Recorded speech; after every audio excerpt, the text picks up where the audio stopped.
Les entretiens d'embauche en anglais ne se préparent pas à quelques jours, semaines, voire quelques mois de l'échéance. C'est un travail qui demande du temps. It takes time for you to fully familiarize yourself with the intricacies of business English. L'anglais des affaires est un autre monde qui s'étend au-delà du lexique ordinaire que vous utilisez dans vos conversations simples, courantes, habituelles. Il s'agira ici d'utiliser des termes techniques, formels, pour faire bonne impression dans un cadre professionnel. Attention, je ne parle pas de pédantisme, mais je parle d'efficacité. Je parle de précision, accuracy. On est plus ou moins au niveau C1, sinon C2, avec les phrases simples et les idées simples que vous avez l'habitude de formuler en anglais, quelque part vers le niveau B2, ou même A2, vous ne pourrez pas y arriver. Dans ce cas de figure, il va falloir d'abord faire une formation de mise à niveau avant de se focaliser sur le business English. Dans un tel contexte, vous convenez avec moi qu'il est important de se détacher de la notion de temps,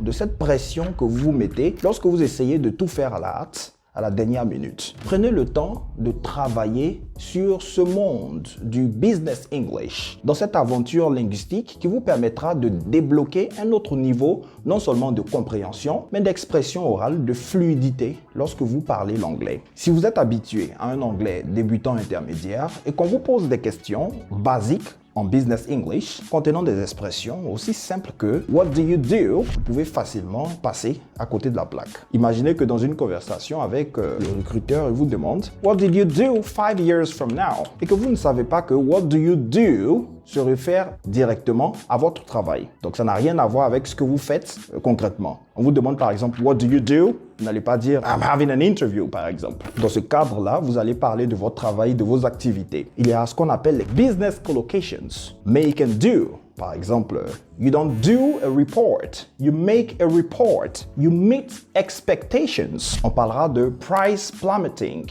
achieving milestones and what have you. Pour cerner ces notions, il vous faudra vous plonger, vous lancer dans une autre forme d'immersion linguistique que j'appelle le Business English Immersion. Et c'est le cadre que je crée dans cette formation sur l'anglais pour les entretiens d'embauche. Vous pourrez appréhender véritablement ces notions et les utiliser aisément à l'oral à travers la pratique au quotidien. Il y a toute une ingénierie linguistique derrière cette formation. À travers une variété d'activités, beaucoup d'écoutes, des role-plays, des simulations et j'en passe, pour vous emmener à vivre le business English durant cette période de formation intensive. Time waits for no man. It's now. Let's get into it.